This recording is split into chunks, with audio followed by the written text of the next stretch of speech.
is April 29th, 2015. 226 years ago this day, George Washington readied himself for the first ever presidential inauguration to take place the following day, the day that America as we know it came into existence, with the president's hand resting on the Word of God. That day would conclude with America's first government gathering in prayer to dedicate the nation's future to God. A century and a half earlier, another seminal event took place on the same day. On April 29, 1607, the voyagers on the Susan Constant, the Discovery, and the Godspeed gathered together in prayer at Cape Henry to set a wooden cross in the sands of Virginia Beach and to dedicate the new civilization to the will and the purposes of God. America's biblical foundation would be affirmed and reaffirmed over and over again by its forefathers, from the Pilgrims of the Mayflower to the Puritans of Massachusetts Bay to the leaders of the first American colonies, who declared publicly and in writing that the new Commonwealth had come into existence solely for the glory and purposes of God. No historian can rewrite that, no president can expunge that, and if 1,000 angels swore in 1,000 Bibles that this was not the case, it would in no way alter the fact that this American civilization was conceived, established, dedicated, and founded on a biblical cornerstone. America was brought into existence for the will and the purpose of God. On this night, over 200 years ago, George Washington held in his hand the first ever presidential address. In that address was a prophetic warning. It was this: the propitious smiles of heaven can never be expected on a nation that disregards the eternal rules of order and right which heaven itself hath ordained. In other words, if America should ever turn away from God and his ways, if it should ever disregard his eternal rules of order and right, then his blessings, the smiles of heaven, would be removed from the land. It was an ancient warning. It had been given in Hebrew words by the prophets to the kingdom of Israel. But Israel turned away from God and disregarded his eternal rules of order and right. They drove God out of their government, out of their public squares, out of their culture, out of the lives of their children. They worshipped idols and served other gods. They celebrated immorality and they persecuted righteousness. They lifted up their children on the altars of foreign gods, and the blessings of God were removed from the land and replaced with judgment.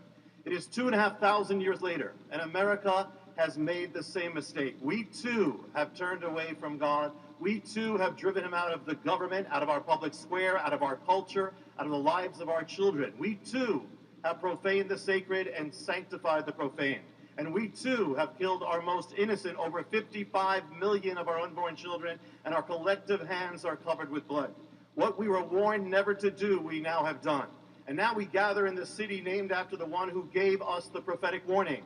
And yesterday in this city, in the building that sits across from this hill, the justices of the Supreme Court took up their places on the bench to decide whether America should strike down the biblical and historic definition of marriage. The very fact that an event should take place as such is a sign in itself that this is the America of Washington's warning. It's here. And this day of which he warned is now. We have become a civilization in spiritual schizophrenia, a nation at war against its own foundation. The Supreme Court opens its sessions with the words, "God save the United States and this honorable court." But if this honorable court should overrule the word of God and strike down the eternal rules of order and right that heaven itself hath ordained, how then will God save it?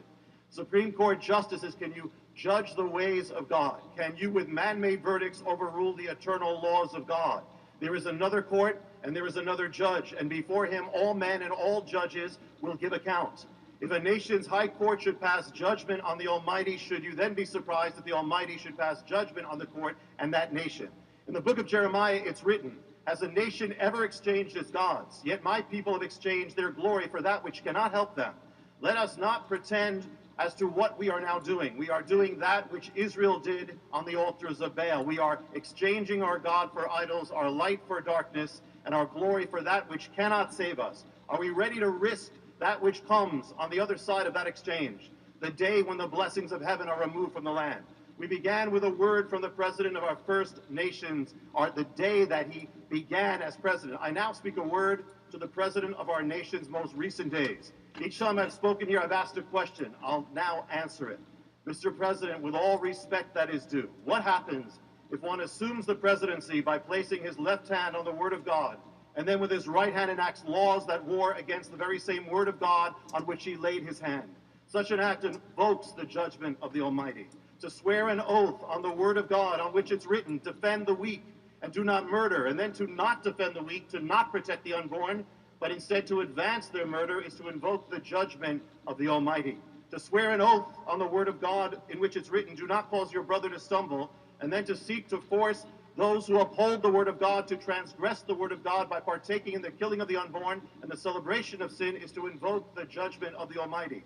And to swear an oath on the word of God in which it's written, righteousness exalts a nation, but sin is a reproach to any people, and then to take part in the leading of a nation away from the eternal rules of order and right that heaven itself hath ordained, and against the very word of God on which you laid your hand, is to invoke the judgment of the Almighty. When the leaders of ancient Israel turned away from God, when they abolished his precepts and broke his covenant, they did so in the shadow of Moses, whose voice cried out to them in warning.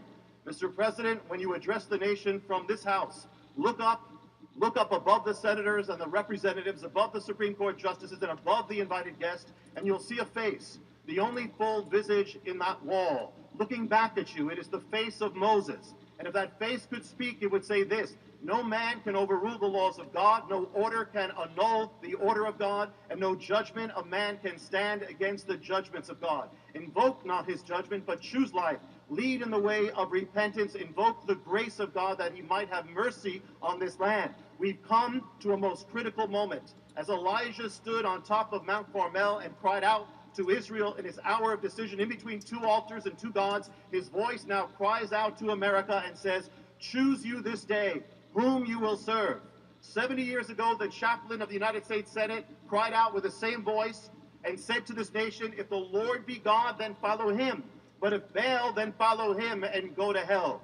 Tonight, America stands at the crossroads. And as Elijah came to the summit of Mount Carmel to make a declaration, we've come this night to Capitol Hill to declare that our God is not Baal, our God is not Moloch, our God is not government, our God is not money, our God is not power, not pleasure, our God is not political correctness or any other man-made thing. We've come to this hill to declare that there is only one God, and he is the God of Abraham, Isaac, and Jacob. He's the God of Israel and of all nations.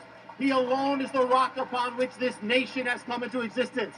And from this high place, we make this declaration: we will not bow down our knees to Baal. We will not bow down our knees to political correctness. We will not bow down our knees to a morality that is as shifting as sand in the wind. We will not bow down our knees to the laws and precepts of rebellion or the sacred cows of moral apostasy. We will not bow down our knees to the idols of man. We will not bow down to Baal. We will bow down our knees only to the Lord our God, come what may, and we will have no other gods before him.